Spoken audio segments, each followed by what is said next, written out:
How we doing, guys? Myself, Chris Pretty OBE, hitting you with a quick one. Real talk, true season. Don't worry, I'll wait. This was a long one, guys. This was a long one, so you're gonna have to take time to process what I'm actually saying. I've done a video on Digga D. I'm gonna play a little bit of the clip now so you guys can refresh your memory before we get into this. Take a look at this.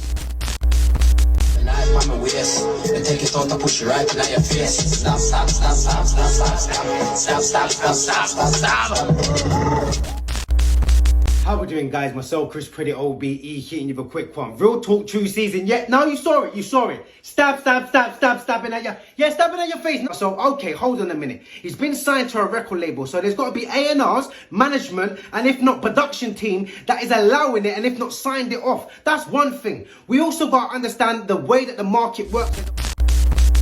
And that was him talking about dip, dip, dip, shank, shank, shank. And I was saying that you can't always blame the artist. You got to blame the record labels, the ARs, the companies that are making profit off your young people. And a lot of the times we don't sit there and really understand on how deep and how far it really goes. You sit there and say to yourself, but it can't be that Chris. He was the one that chose to speak like that. And he wanted to talk about gangs and knife crime and all the rest of it. Don't get it twisted. That's his story. That's his understanding. That's his survival mechanism. He doesn't know no other way. But there's a lot of our young people that want to talk about good things, want to talk about girls and just enjoying themselves, but these companies utilize them and let them know by in their contracts that these are the kind of things that you have to go by, and if you don't go by them, then you get dropped. Don't worry, I'll wait. And then a lot of people will sit there and be like, well, they shouldn't get signed, Chris, and all the rest of it. It's not about these young boys. These young boys are trying to get out of something. These young boys don't have no money. These young boys are trying to look for opportunities. And if someone comes along and says, look, mate, I'll give you an opportunity, they're not expecting them to be the devils that they are, bruv, to utilize them, bruv, and if not, terrorize the community by feeding back this information saying that it's good to go to prison,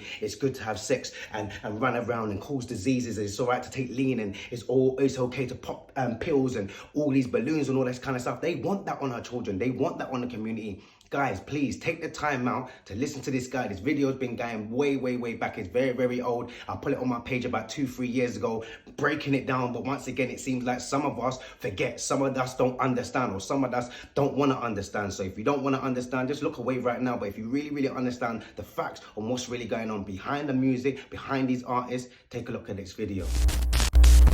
Black people that get on the radio every day in white-owned companies, white-owned stations with white-owned sponsors that play the role of hypersexualized, hyper-criminalized male. I ask these advertisers, I say, I've got hundreds of songs a day that celebrate killing animals. Will you put them on your station? They said, no. I got hundreds of songs a day that talk about assaulting women and abusing kids. Would you put them on your station? They said, no. I said, I got hundreds of songs a day that talk about murdering blacks. Would you put them on your stations? They said, well, that depends. Depends on what? Who it's done by and who it's branded for. Because if we can get black folks to sing about it and we can brand it for our youngest black audiences, I think there's money to be made. I think there's American appetites to see these people that way.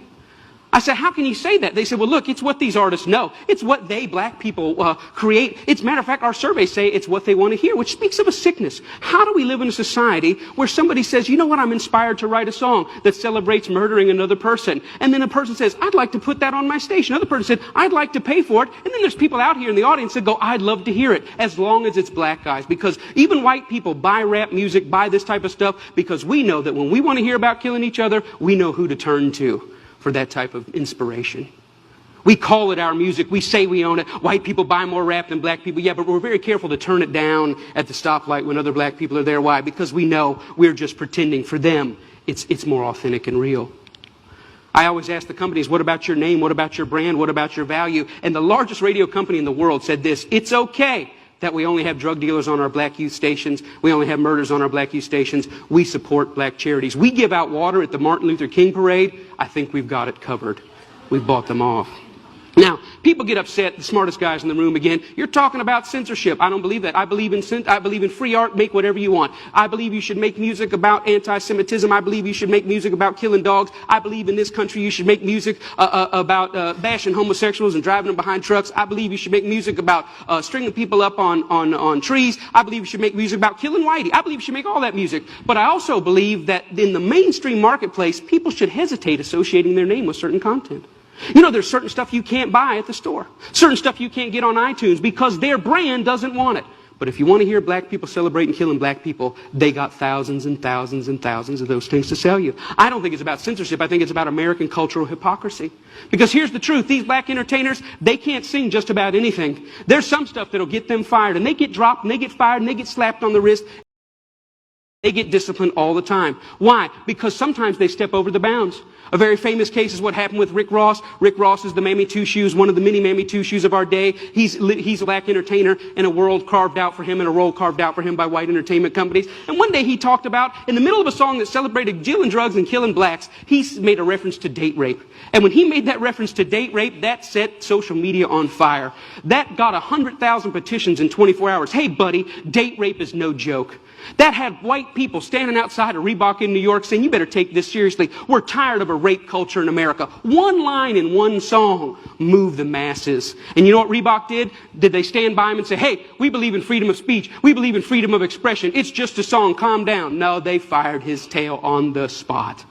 The president came out and said, this goes against our high standards. He's gone against the values of our brand. Shame on Rick Ross. We're disappointed. He doesn't know how serious date rape is. And when I saw that, I thought, wow, how convenient. Isn't that amazing? But here's what really happened. It's not their brand, it's not their values. Rick Ross went off script.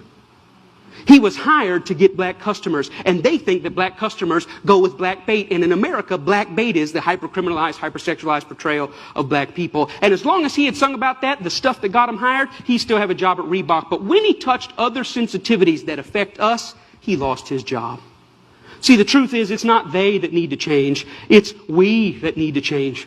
We created the lies. We created them for our profit. We own the companies. We own the record labels. We own the advertisers, and we keep putting it out. And it's this that's got to change. I thought about it. You know what? I wonder if White Mike could get anybody's attention on this. So I stood outside of a Walmart, and I said, hey, I don't think killing cops and killing blacks is very cool. And you know what? It only took 7 weeks of Mike standing out there, and they wrote a letter and said, yeah, we don't think it's cool either. We're going to pull our name off of that. The largest retailer in the world had never considered that maybe their commercial shouldn't be right before or after a song about young black men being gunned down.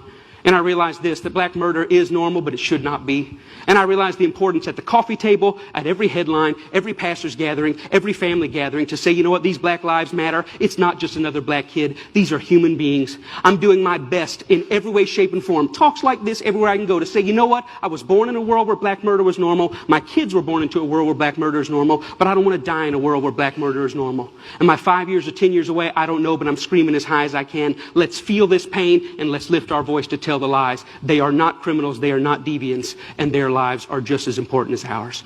Thank you.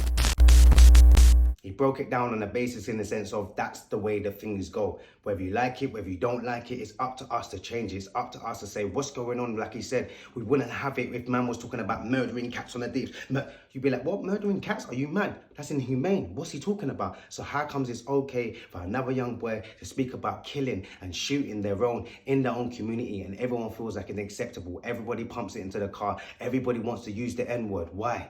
My question is why? My question is why we're not looking at the top. My question is why we're not starting to point these fingers and sanctioning and sectioning these organizations that play a big part in your child, in your child's understanding of what they believe is right or wrong. And they're the ones that's pushing the buttons. They're the ones that's pointing the fingers and saying what should be out there and what shouldn't be out there. So we need to start understanding the big sector. It's like a pyramid, guys. By the time it gets down to our young people, it's already finished. This game is out for them to build up, to get them either in prison or utilize them and get money from them by selling their culture, selling their souls, selling their dreams. What's you guys' thoughts? Comment below.